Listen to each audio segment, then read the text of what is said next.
الحمد للہ رب العالمین والصلاة والسلام علی خاتم النبیین اما بعد فاعوذ باللہ من الشیطان الرجیم بسم اللہ الرحمن الرحیم قال اللہ تبارک و تعالی عز وجل فی شان حبیبہ الکریم الامین ان اللہ وملائکتہ یصلون علی النبی یا ایہا الذین آمنوا صلوا علیہ وسلموا تسلیما۔ درود شریف پڑھیں۔ اللہم صلی علی سیدنا و مولانا محمد معدن الجود والکرم وآلہ وبارک وسلم صلاۃ وسلام علیک یا سیدی یا مکی یا مدنی یا عربی یا قرشی یا ہاشمی یا مطلبی یا طبیبی یا حبیبی یا آقائی یا مولائی یا ملجائی یا رسول اللہ علیہ صلاۃ وسلام۔ اللہ کریم کا کروڑ ہا کروڑ شکر ہے جس کی عطا اور توفیق سے آج ہم 8 جمادی الاولیٰ 1447 ہجری بمطابق آج ہم 31 اکتوبر 2025 کا یہ جمعہ مرکزی جامع مسجد انواری ممتاز آباد ملتان شریف میں رہتے ہوئے اس کی برکتیں لوٹ رہے ہیں۔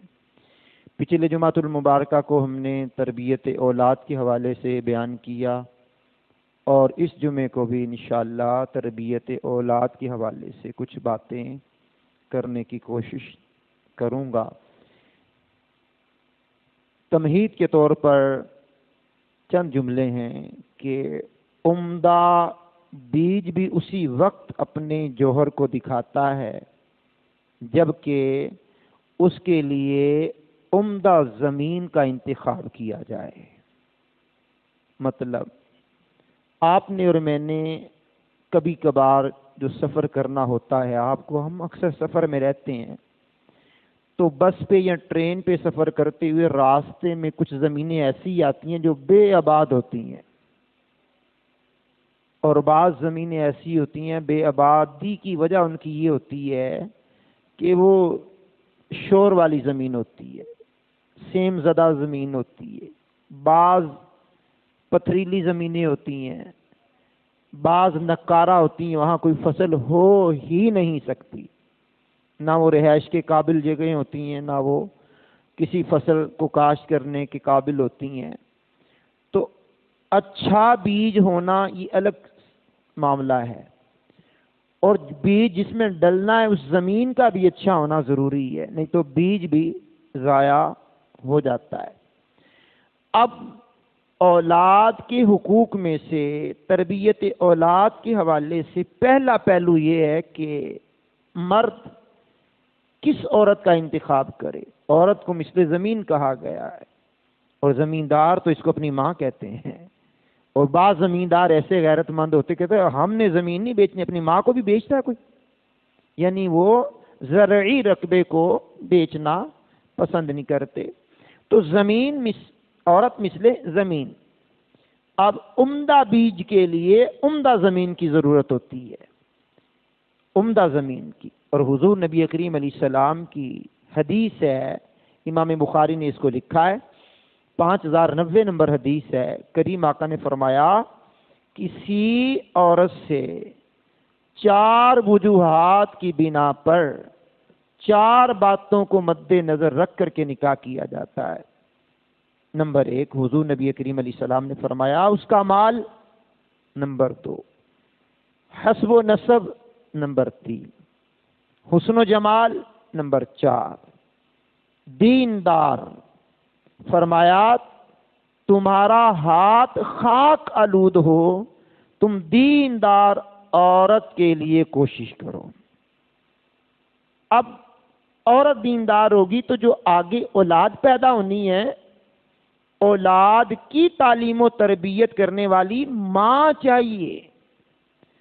اگر ماں تعلیم و تربیت کرنے والی نہیں ہوگی اولاد بگڑے گی، جب اولاد بگڑے گی تو معاشرے میں بگاڑ پیدا ہوگا، جب معاشرے میں بگاڑ پیدا ہوگا بد امنی ہوگی، بے سکونی ہوگی، بے اطمینانی ہوگی، چوری ڈکیتی، قتل و غارت گری، ملک کا قوم کا بیڑا غرق ہوگا۔ اگر تعلیم و تربیت کرنے والی ماں اچھی ہوگی تو معاشرے کو ایک سلجھا ہوا اچھا انسان فراہم کرے گی اور وہ معاشرے کے لیے ناسور نہیں بنے گا، معاشرے کے لیے امن کا داعی ہوگا اور معاشرے میں امن پھیلانے والا ہوگا، افراتفری پھیلانے والا نہیں ہوگا۔ آئیے تھوڑا ایک قدم ہم آگے بڑھتے ہیں کہ اب یہ تو ہے ماں کا انتخاب کرنے میں۔ اب ظاہری بات ہے، جب نکاح ہو جاتا ہے تو نکاح کے بعد عمومی طور پر اولاد کے پیدا ہونے کے معمولات کی طرف ہم بڑھتے ہیں اور کہتے ہیں یار اولاد پیدا ہو جائے، اولاد پیدا ہو جائے، اولاد پیدا ہو جائے، اولاد پیدا ہو جائے۔ اس حوالے سے الجامع الصغیر جلد نمبر 1 صفحہ نمبر 99 کی حدیث نمبر 1592 نمبر حدیث ہے جامع الصغیر کی۔ کریم آقا علیہ السلام نے ایک مرتبہ عورتوں سے فرمایا، اے عورتوں، کیا تم اس بات پر راضی نہیں ہو؟ آقا کس بات کی بات کر رہے ہیں آپ؟ فرمایا اگر تم اپنے شوہر سے حاملہ ہو اور اس پر تمہارا شوہر تم سے راضی ہو تو اس حالت حمل میں تمہیں پتہ کتنا ثواب ملتا ہے؟ آقا ہمیں تو خبر نہیں ہے۔ فرمایا جس طرح دن میں روزہ رکھنے والے کو اور پھر رات میں شب بیداری کرنے والے کو ثواب ملتا ہے، وہ اللہ تمہیں عطا فرماتا ہے۔ اب آپ غور فرما لیں، غور کر لیں، حدیث ختم نہیں ہوئی ابھی۔ پھر اس کے بعد حضور نے فرمایا کہ پھر وہ جب حمل تکمیل تک پہنچ جاتا ہے، پھر اولاد کے جننے کا وقت آتا ہے اور درد ذہ یعنی فی زمانہ جس کو ہم کہتے ہیں زچکی کے جھٹکے، فرمایا اس لمحے میں جو انعامات الہیہ تم پر ہوتے ہیں اس کو نہ آسمان والے جانتی ہیں نہ زمین والے جانتے ہیں۔ یعنی اس کیفیت میں جو عورت ہوتی ہے وہ زندگی موت کی کشمکش میں ہوتی ہے، اور اس وقت میں کتنی تکلیف سے عورت دوچار ہوتی ہے یہ عورتیں ہی بتا سکتی ہیں کہ اس وقت میں کیا ہوتا ہے۔ اگلی بات بھی حضور نے پھر ارشاد فرمائی، پھر فرمایا اے عورتوں، جب تم انہیں دودھ پلاتی ہو تو ہر گھونٹ کے بدلے اللہ تمہیں ایک نیکی عطا فرماتا ہے۔ پھر فرمایا کہ جب تم بچے کی وجہ سے رات کو تمہیں جاگنا پڑ جائے، بچے کی وجہ سے رات کو تمہیں جاگنا پڑ جائے، اس رات کو اللہ کریم تمہیں 70 غلام آزاد کرنے کا ثواب دیتا ہے۔ آپ غور فرما لیں، اب ماں کا رتبہ کتنا بڑا ہے، ماں کی تکلیفیں کتنی بڑی ہیں، ماں کی ذمہ داریاں کتنی ہیں۔ اب اولاد کو پیدا کرنا ہی فقط ذمہ داری نہیں ہے، اولاد کے پیدا کرنے کے بعد ان کی تعلیم و تربیت پہلی درسگاہ ماں کی گود ہے۔ ماں کی گود سے کیا درس ملا، ماں نے کیا سکھایا، ماں نے کیا بتلایا، ماں نے کس طرح تربیت کی۔ بعض چیزیں ہوتی ہیں ان کا تعلق تھیوری سے نہیں ہوتا، اس کا تعلق پریکٹیکل سے ہوتا ہے، پریکٹیکل۔ اب وہ پریکٹیکل کروانے والی جو ماں ہے، ماں کا اٹھنا، ماں کا بیٹھنا، ماں کا سونا، ماں کا چلنا، ماں کا بولنا، ماں کا کلام کرنا، ماں کا نماز پڑھنا، قرآن پڑھنا، ماں کا حدیث پڑھنا، اچھی باتیں کرنا، اچھی کہانی بچوں کو سنانا، اچھے واقعات بچوں کو سنانا، تو اس کا تعلق ماں کی جو روزمرہ کے معمولات ہیں اولاد دیکھتی ہے تو اولاد سیکھتی ہے۔ تو ماں جو پہلی درسگاہ ہے، یہ درسگاہ کو کیسا ہونا چاہیے، پھر ماں جو ہوتی ہے پھر ماں ہوتی ہے۔ اللہ اکبر کبیرہ۔ آگے چلیے تھوڑا سا، حالت حمل میں جو عورتیں ہوتی ہیں ان کو بہت احتیاط کرنے کی ضرورت ہوتی ہے۔ اس حالت حمل میں یہ اللہ کی بارگاہ میں دعائیں کریں، اللہ کی بارگاہ میں گڑ گڑائیں، اللہ کی بارگاہ میں اللہ کے حضور یہ گڑ گڑا کر کے دعائیں کریں تو مالک کائنات ان کی دعاؤں کی برکت سے بھی ہونے والا بچہ یا بچی اس کو مالک نیک بنا دیتا ہے۔ اب میرے سامنے اس وقت میں قرآن کریم کی سورہ آل عمران ہے۔ سورہ آل عمران کی آیت نمبر 33 سے لے کر کے 55 تک اگر آپ مطالعہ کریں تو اس میں حضرت مریم رضی اللہ تعالی عنہا کے والد عمران، یہ آل عمران سورت کا نام پتہ کیوں ہے؟ آل کہتے ہیں اولاد کو، عمران ایک مرد کا نام ہے، اور یہ مرد کون ہے؟ حضرت مریم کے والد ہیں، ان کا نام تھا عمران۔ تو آل عمران مطلب آل عمران سے مراد ہے عمران کی اولاد۔ اب عمران کی جو اولاد ہے ان کی آل جو ہے سورہ آل عمران کی آیت نمبر 33 سے لے کر کے 55 تک ان کے مالک نے سیرت کو بیان کیا، ان کے فضائل کو بیان کیا، ان کے شرافت کو بیان کیا۔ اس میں حضرت عمران، عیسیٰ علیہ السلام، حضرت مریم، ان کے باتوں کو بیان کیا، ان کے اعلیٰ اخلاق کو بیان کیا۔ حضرت مریم کی والدہ کا نام ہے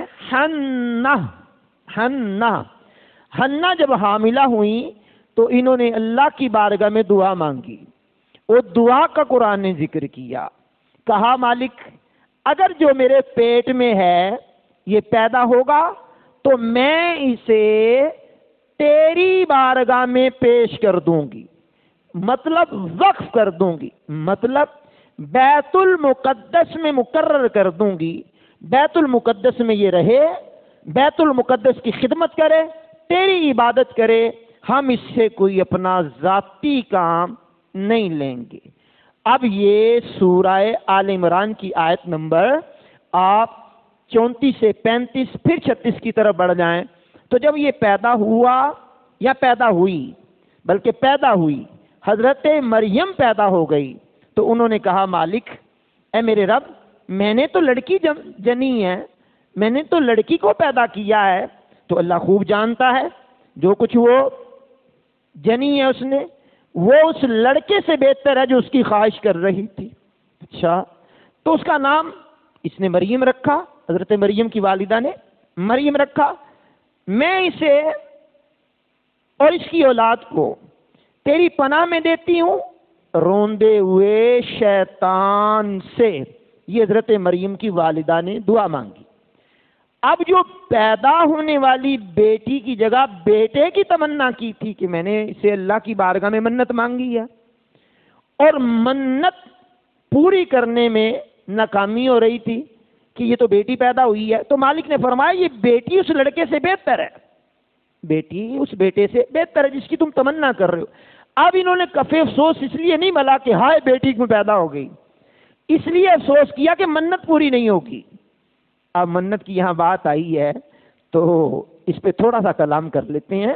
منت ایک ہوتی عرفی، ایک منت ہوتی ہے وہ واجب ہوتی ہے، جیسے مولا علی کے بیٹے حسن حسین بیمار ہوئے تو آپ نے منت مانگی، خاتون جنت نے بھی ہم شفا یاب ہو جائیں گے یہ تو 3 روزے رکھیں گے۔ اب 3 روزے پھر سورہ دہر میں پڑھ لینا، انہوں نے روزے رکھے تو فقیر آ گیا، یتیم آ گیا، اسیر آ گیا، تو ان کو کھانا دیتے رہے اور آپ نے منت پوری کی۔ مثال کے طور پر کوئی کام نہ ہو رہا ہو، بندہ منت مانگے یہ میرا کام ہو گیا تو میں نفلی روزہ رکھوں گا، یہ میرا کام ہو گیا تو میں اتنے نفل پڑھوں گا، یہ میرا کام ہو گیا تو میں عمرہ کروں گا، تو یہ منت ہوتی واجب۔ ایک ہوتی عرفی منت، جس طرح مانتے میرا کام ہو جائے تو میں بابا فرید جاؤں گا، جا کر چادر چڑھاؤں گا، جانا بھی جائز ہے، چادر چڑھانا بھی جائز ہے، لیکن یہ منت جو ہے پوری کرنا واجب نہیں ہے۔ میرے بیٹا پیدا ہو گیا، داتا صاحب جا کے دیکھ چڑھاؤں گا، اب یہ منت تو ٹھیک ہے لیکن اس کو پورا کرنا واجب نہیں ہے۔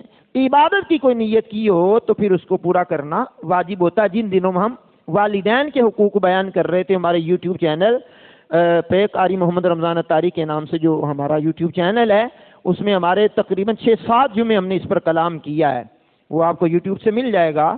تو اس میں ہم نے شرعی منت کیا ہوتی ہے، عرفی منت کیا ہوتی ہے، اس کا پوری ڈیٹیل بتائی تھی، تو سر راہ میں نے یہ چند باتیں بتا دی ہیں۔ تو انہوں نے منت مانگی تھی جو میرے پیٹ میں اسے اللہ کی راہ میں وقف کروں گی۔ اب اللہ کی راہ میں وقف کرنے کی بات آئی تو پھر یہی سورہ آل عمران کی آیت نمبر 33 سے لے کر کے 55 تک مضمون کے اندر یہ بات بھی ملتی ہے، اور 36ویں آیت میرے سامنے ہے.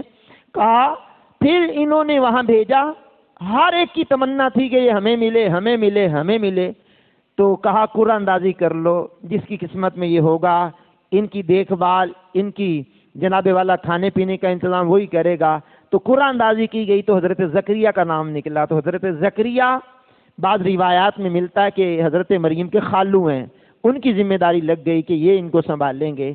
تو پھر انہوں نے ان کی کفالت کی. آگے ان کے فضائل قرآن نے اور بھی بیان کیے ہیں. بہرحال ہمارا موضوع ہے تربیت اولاد کے حوالے سے. تو بیٹی کا پیدا ہونا یہ بھی اللہ کی رحمت ہے، لیکن تعلیم و تربیت کے اعتبار سے اس کا فقدان اور تعلیم و تربیت نہ ہونے کے سبب سے ہمارے معاشرے میں زمانہ جاہلیت کی رسومات جو ہوتی ہیں وہ پائی جاتی ہیں، اور زمانہ جاہلیت کے رسم و رواج بھی ہمارے معاشرے میں کثرت کے ساتھ پائے جاتے ہیں. مثال کے طور پر آپ جانتے ہیں کہ 2005 کو 8 اکتوبر 2005 کو 3 رمضان المبارکہ تھا. یہ کشمیر اور اس کے گرد و نواح اور سرحد اور پنجاب کے کچھ خطوں میں زلزلہ آیا تھا، اور وہ زلزلے نے بڑی تباہیاں مچائی تھیں. اور وہ زلزلے کے اندر ایک رپورٹ کے مطابق 2 لاکھ افراد و خواتین بچے جاں بحق ہوئے تھے. اب زلزلہ اذا زلزلت الارض زلزالہا، سورہ زلزال پوری آپ پڑھ کے دیکھیے گا کہ زلزلے، پھر احادیث میں دیکھیے گا زلزلے کیوں آتے. اس کے کچھ اسباب ہوتے ہیں، اس کے کچھ اسباب ہوتے ہیں. وہ اسباب میں سے ایک سبب یہ بھی بیان کیا جاتا ہے کہ وہاں کشمیر کے اندر ایک شخص کے ہاں 5 بیٹیاں تھیں، اور وہ بیٹیوں کو صحیح نہیں سمجھتا تھا، اور وہ اس کی بیوی پھر حاملہ ہوئی. اس کے حاملہ ہوتے ہی اس پر ظلم و ستم کے پہاڑ توڑنے لگ گیا. کہا اس دفعہ اگر تو نے بیٹی کو جنم دیا تو میں تجھے بھی قتل کروں گا اور بیٹی کو بھی قتل کروں گا. اب یہ زمانہ جاہلیت کی رسومات ہیں، ٹھیک ہے. قدرت کا کرشمہ یہ ہے کہ بیٹی پیدا ہو گئی. 3 رمضان المبارکہ کو بیٹی پیدا ہو گئی. اس نے اپنی بیٹی کو عورت سے چھین کر کے پریشر کوکر میں رکھا، اوپر بند کیا، نیچے آگ جلا دی. آن دا ریکارڈ یہ بات ہے. آگ جلائی تو پریشر کوکر پھٹا، اور اسی دن 8:45 پر زلزلہ آیا. اور وہ زلزلے نے جتنی تباہیاں مچائی میں پہلے بتا چکا ہوں کہ وہ بندہ بھی زمین دوز ہو گیا، اور اس کے ساتھ کم و بیش 2 لاکھ افراد و خواتین بچے ہلاک ہوئے. اور کشمیر، سرحد اور پنجاب کے مختلف خطوں میں جو زلزلہ آیا اس نے تباہیاں مچائیں. اب یہ بیٹی پیدا ہونے پر آگ بگولا ہونا، بیٹی کے پیدا ہونے پر منہ چڑھانا، بیٹی کے پیدا ہونے پر عورت کو طلاق کی دھمکیاں دینا، اور بیٹی پیدا ہونے پر عورت کی بچی کو چھین کر کے اسے قتل کر دینا، یہ زمانہ جاہلیت کی رسومات ہیں. آپ سورہ نحل پڑھیں گے، سورہ نحل کی آیت نمبر 58-59 کے اندر مالک کائنات نے ان 2 آیات میں بیان کیا کہ زمین و آسمان کی جو سلطنت ہے وہ اللہ کی ہے، اللہ کی ہے. وہ جو چاہتا ہے کرتا ہے. جسے چاہتا ہے وہ بیٹیاں دیتا ہے، جسے چاہتا ہے بیٹے دیتا ہے، جسے چاہتا ہے بیٹیاں بھی دیتا ہے بیٹے بھی دیتا ہے، اور جسے چاہتا ہے کچھ بھی نہیں دیتا. یہ اللہ کا فیصلہ ہے، اللہ کا فیصلہ ہے. تو بیٹی کا پیدا کرنا یہ عورت کی ذمہ داری نہیں ہے، بیٹے کا پیدا کرنا یہ عورت کی ذمہ داری تھوڑی. اللہ دیتا ہے، اللہ دیتا ہے، بیٹیاں بھی اللہ دیتا ہے، بیٹے بھی اللہ دیتا ہے. تو زمانہ جاہلیت میں جس کے ہاں بیٹی ہوتی اس کا منہ کالا ہو جاتا، سارا دن وہ بلبلاتا، سارا دن وہ چیختا اور لوگوں سے چھپتا پھرتا اور گھر میں نہ آتا. اور وہاں جا کر کے قرآن نے کہا، وہاں سوچتا جا کر کے میرے بیٹی پیدا ہوئی ہے، میں نے اسے زندہ رکھنا ہے ذلت کے ساتھ، یا اسے میں نے دفن کرنا ہے، یا میں نے اسے قتل کرنا ہے، یا اس کا گلا دبانا ہے، یا اسے خنجر سے مارنا، یا اس کو گلا کھود کر کے دبانا ہے. وہ سوچتا رہتا کہ میں نے کرنا کیا ہے. اللہ اکبر کبیرہ. تو یہ زمانہ جاہلیت کی رسومات ہیں جو ہمارے معاشرے میں بھی ابھی تک گئی نہیں ہیں، جبکہ بیٹیاں اللہ کی رحمت ہوتی ہیں، بیٹے اللہ کی نعمت ہوتے ہیں. اللہ بیٹیاں دے, بیٹے دے, دونوں دے, کچھ نہ دے, وہ مالک ہے. قرآن کا فیصلہ ہے, وہ مالک ہے. اس کو ہم نے کوئی معاوضہ تھوڑی دیا ہوا ہے, وہ معاوضہ لینے سے پاک ہے, اس پر ہمارا زور تھوڑی چلتا ہے. اللہ اکبر, وہ خالق ہے, پوری دنیا کا مالک ہے, تمام عالمین کا مالک ہے. تو اس پر عورت کو تنگ کرنے کی شریعت نے اجازت کوئی نہیں دی, شریعت نے اجازت کوئی نہیں دی. میں بات کرتے ہوئے بہت آگے نہ نکل جاؤں. مائیں جو ہوتی ہیں, مائیں, ان ماؤں میں سے ایک ماں کا ذکر میں نے کر لیا, ایک ماں کا ذکر کر رہا ہوں. محدث اعظم مولانا محمد سردار احمد صاحب قادری چشتی رحمۃ اللہ علیہ, فیصل آباد کی سرزمین پر ان کا مزار پرانوار ہے, اور ہم نے متعدد بار وہاں حاضری دی ہے. سیدی اعلیٰ حضرت کے اولاد کے یہ مرید بھی تھے آگے, اور اولاد کے شاگرد بھی تھے, بریلی شریف میں پڑھا کرتے تھے. اللہ اکبر. ان کے بچپن کی بات ہے, ان کی والدہ ان کو دیکھ کر کے کہتی, یہ میرا بیٹا سردار, سردار نام رکھا تھا, یہ میرا بیٹا سردار ہے, اللہ اسے بڑے ہو کر دین کا بھی سردار بنائے گا, دنیا کا بھی سردار بنائے گا. اب یہ تعلیم ہے. پھر وقت نے بتایا, اس محدث اعظم مولانا محمد سردار احمد صاحب قادری چشتی رحمۃ اللہ علیہ نے پورے عالم میں ان کے علم کا ڈنکا بجا, اور پاکستان کے اندر واحد ہستی وہ ہے جس کو کہا جاتا محدث اعظم پاکستان, یعنی پاکستان کے سب سے بڑے محدث, حدیث کو سمجھنے والے, حدیث کو پڑھانے والے, اور حدیث پر عبور حاصل کرنے والے. یہ ہمارے پاکستان کے اندر دو تین ہستیاں ایسی پائی جاتی ہیں, ایک ہمارے غزالی زماں, ایک محدث اعظم پاکستان رحمۃ اللہ علیہ مولانا سردار صاحب رحمۃ اللہ علیہ. ان کے شاگرد آپ کو پورے پاکستان کے قدیم سے قدیم علاقوں میں بھی ملیں گے کہ وہ کہیں گے ہم یا تو غزالی زماں سے پڑھے ہوئے ہیں یا محدث اعظم سے پڑھے ہوئے ہیں. میں نے سرحد کے وہ علاقے بھی دیکھے ہیں کہ جہاں جانا بہت مشکل ہوتا ہے, بیان کے لیے وہاں حاضر ہوا, تو وہاں بھی ایک پاؤں سے معذور بندہ تھا, مجھے کہنے لگا کہ ہم غزالی زماں سے پڑھے ہوئے ہیں. سبحان اللہ. اسی طرح ایک علاقہ بہت پسماندہ علاقہ تھا, وہاں درہ پیزو کے آگے ڈیرہ اسماعیل خان کا بھی آگے علاقہ ہے, وہاں میں ایک مرتبہ گیا تو ایک بندہ مجھے ملا, بڑا باعمل حافظ قرآن اور عالم دین تھا, کہا میں محدث اعظم سردار احمد صاحب سے پڑھا ہوا ہوں. تو ان دو ہستیوں کا پاکستان میں بڑا نام ہے. تو میں ان کی والدہ کی بات کر رہا تھا, تو والدہ جو ہوتی ہے اس کا نیک ہونا ضروری ہوتا ہے. اب ہماری جو اس معاشرے کی بیٹیاں ہیں, اس معاشرے کی بہویں ہیں, اس معاشرے میں جو عورتیں ہیں جن کی شادیاں ہو جاتی ہیں, ان کا تو موبائل نے بیڑا غرق کر دیا. یہ سیکھتی موبائل سے ہیں, پڑھتی موبائل سے ہیں, دیکھتی موبائل سے ہیں. بچے کو دودھ پلا رہی ہوتی ہیں تو موبائل کی جان نہیں چھوڑتی, آٹا گوندھ رہی ہوتی ہیں تو موبائل کی جان نہیں چھوڑتی, ہنڈیا پکا رہی ہوتی تو موبائل کی جان نہیں چھوڑتی, گھر کے کام کاج کر رہی ہوتی تو موبائل کی جان نہیں چھوڑتی. بچوں کو دینے کے لیے تو وقت ہے نہیں, موبائل نے سارا وقت لے لیا, ہر کچھ موبائل نے لے لیا ہمارا. شوہر پر توجہ بھی گئی, بچوں پر توجہ بھی گئی, گھر کے معاملات پر بھی توجہ گئی. اب یہ موبائل جانے, اور یہ ہماری بیٹیاں اور بیٹے موبائل میں لگے ہوئے ہیں, تو کسی کی جان جاتی ہے تو چلی جائے, موبائل کی جان کوئی نہیں چھوڑنی. بہرحال اولاد کی تعلیم و تربیت کے حوالے سے ہمیں خاصی ضرورت ہے. اب میں نے یہ باتیں کرنے کے بعد اب آپ کو ذخیرہ احادیث میں سے کچھ حدیثیں سنانا چاہتا ہوں. میرے کریم آقا رحیم آقا علیہ الصلوۃ والسلام نے بیٹیوں کے حوالے سے کیا بیان کیا ہے. آئیے میں آپ کے سامنے کچھ حدیثیں مبارکہ ایسی رکھنا چاہتا ہوں جو میرے حضور سراپا نور علیہ الصلوۃ والسلام نے بیان کی ہیں. سبحان اللہ الکریم. میرے حضور صلی اللہ علیہ وسلم کی ذخیرہ احادیث میں ہے مجمع الزوائد. یہ حدیث کی اللہ اکبر کتاب ہے, اس کی جلد نمبر 8 ہے, صفحہ نمبر 285 ہے, اور حدیث نمبر ہے 13484. میرے حضور سراپا نور علیہ السلام نے فرمایا, جب کسی کے ہاں لڑکی پیدا ہوتی ہے تو اللہ تعالیٰ فرشتوں کو بھیجتا ہے.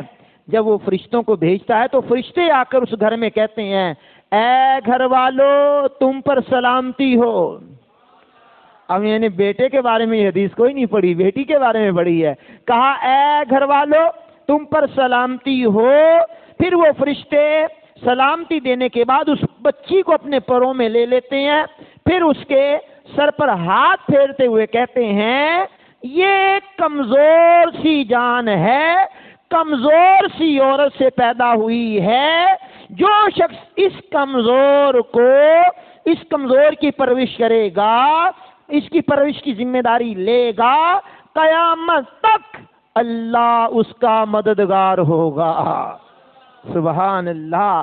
اب فرشتوں کا آنا، بچی کو پروں میں ڈھانپنا، بچی کے سر پہ ہاتھ پھیرنا اور گھر والوں کو سلامتی کی دعائیں دینا، اور پھر اللہ قیامت تک مددگار ہوگا یہ کہنا، یہ بچی کی ولادت پر ہوتا ہے، بچے کی ولادت پر نہیں ہوتا۔ میرے حضور سراپا نور علیہ السلام کی اور حدیث سنیے۔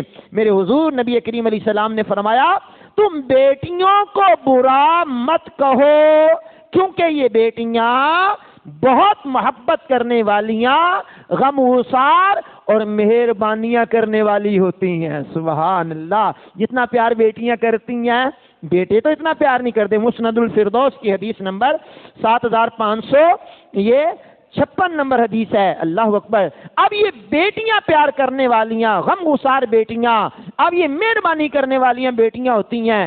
آپ اور میں کبھی کبھار غور کریں، گھر میں تھکے ہارے جاتے ہیں تو بازو کھول کر کے بیٹیاں کھڑی ہوتی ہیں، بیٹے نہیں کھڑے ہوتے۔ اللہ اکبر۔ بیٹیاں چمڑتی ہیں، بیٹے نہیں چمڑتے۔ آپ لیٹ جائیں یا جلدی جائیں، بیٹیوں کی کالیں آتی ہیں، بیٹوں کی کالیں کوئی نہیں آتی۔ یہ بیٹیاں وہ ہوتی ہیں جب بندہ بیمار ہوتا ہے تو سرانے یہی بیٹھتی ہیں، بندہ مرتا تو سرانے یہی بیٹھتی ہیں، جنازے کی چارپائی کے قریب یہی بیٹھتی ہیں، اور سارے معمولات، ماں کی دیکھ بھال، اگر ماں بیمار ہو جائے، باپ بیمار ہو جائے تو یہ بیٹیاں ہی کرتی ہیں۔ ایون کہ اگر باپ مقروض ہو جائے تو یہ اپنے زیور تک بیچ دیتی ہیں، اپنے معمولات کو کہتے ہیں میری ماں پہ حرف نہ آئے، میرے باپ پر حرف نہ آئے، یہ بیٹیاں ہی ہوتی ہیں۔ میرے کریم آقا علیہ السلام کی ایک اور حدیث سنیے ذرا۔ میرے کریم آقا علیہ السلام کے پیارے صحابی حضرت عبداللہ کے باپ ہیں حضرت عباس عبداللہ بن عباس کہتے ہیں، المستدرک للحاکم کی حدیث نمبر ہے 7428 نمبر حدیث ہے۔ میرے کریم آقا علیہ السلام نے فرمایا، جس کے ہاں بیٹی پیدا ہو وہ اسے تکلیف نہ دے اور نہ اسے برا جانے، نہ بیٹوں کو بیٹی پر ترجیح دے، تو فرمایا اللہ تعالیٰ ایسے شخص کو جنت میں داخل فرمائے گا۔ اللہ اکبر کبیرہ۔ ایک اور حدیث المعجم الاوسط کی حدیث نمبر ہے 6199۔ میرے کریم آقا علیہ السلام نے فرمایا، جس کے ہاں 3 بیٹیاں ہوں اور وہ ان 3 بیٹیوں کا خیال رکھے، ان کو اچھی رہنے کی جگہ دے، ان کی کفالت کرے، تو ایسے بندے کے لیے جنت واجب ہو جاتی ہے۔ اب صحابہ نے ہم پر کرم کیا، ہمارا مسئلہ آسان کیا۔ حضور یہ تو 3 بیٹیوں کی بات ہے، جس کی 2 بیٹیاں ہوں، فرمایا جس کی 2 بیٹیاں ہوں وہ ان کا بھی اچھا خیال کرے، اچھی رہائش دے، کفالت کرے، تو وہ 2 بیٹیوں کی کفالت کرنے والے پر بھی جنت واجب ہو جاتی ہے۔ ایک صحابی کھڑے ہوئے، حضور نہ کسی کی 3 ہو نہ 2، اگر 1 ہو۔ میرے حضور نے فرمایا اگر وہ بھی اس کا اچھا خیال کرے اور کھانے پینے کو اچھا دے دے، رہائش اچھی دے دے، تو اس پر بھی جنت واجب ہو جاتی ہے۔ سبحان اللہ۔ میرے کریم آقا رحیم آقا صلی اللہ تعالی وسلم کی بیٹیوں سے محبت کا عالم یہ ہے۔ میرے کریم آقا کی بیٹی حضرت خاتون جنت فاطمہ الزہرا طیبہ طاہرہ رضی اللہ تعالیٰ عنہا سے حضور کا پیار، کتنا پیار تھا میرے حضور کو۔ جب میرے آقا صلی اللہ علیہ وسلم حضرت فاطمہ الزہرا کے پاس جاتے، فاطمہ الزہرا کھڑی ہو جاتی اور حضور کا ہاتھ پکڑ کر کے حضور کا ہاتھ چومتی، جب اپنی جگہ پہ بٹھاتی، جب وہ میرے حضور کی بارگاہ میں حاضر ہوتی تو میرے حضور اپنی جگہ سے اٹھتے، آگے بڑھتے، فاطمہ الزہرا کا ہاتھ پکڑتے، ہاتھوں کو چومتے، اپنی جگہ پر بٹھاتے۔ یہ بیٹیوں کی عزت کر کے حضور نے بتایا ہے۔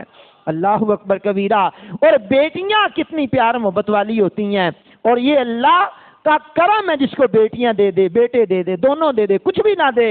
اس مضمون کو میں پیچھے تھوڑا ٹچ تو دے چکا ہوں، لیکن اللہ کے پیغمبروں میں بھی کیٹیگری ہے۔ حضرت شعیب علیہ السلام کو اللہ نے صرف بیٹیاں دی تھیں، حضرت لوط علیہ السلام کو اللہ نے صرف بیٹیاں دی تھیں، حضرت ابراہیم علیہ السلام کو صرف اللہ نے بیٹے دیے تھے، اور ہمارے حضور کو اللہ نے 4 بیٹیاں دیں، اور میرے حضور کو 3 بیٹے بھی عطا فرمائے ہیں۔ سبحان اللہ۔ تو ہمارے حضور بیٹیوں والے ہیں۔ پھر ایک حدیث کا مفہوم یہ بھی ہے، تم بیٹیوں کو برا مت کہو، کیونکہ میں بھی بیٹیوں والا ہوں۔ سبحان اللہ۔ تو حضور کو بھی اللہ نے بیٹیاں عطا کی ہیں، اور بیٹیوں سے پیار محبت کرنے کی فضا حضور نے قائم رکھی ہے۔ آئیے خاتون جنت حضرت فاطمہ الزہرا طیبہ طاہرہ کے والد گرامی قدر حضور نبی کریم رؤوف الرحیم صلی اللہ علیہ وسلم کی زوجہ محترمہ ام المومنین عائشہ الصدیقہ، صدیق باپ کی صدیقہ بیٹی، سبحان اللہ، فرماتی ہیں کہ ایک عورت ہمارے پاس آئی، آ کر کے اس نے سوال کیا،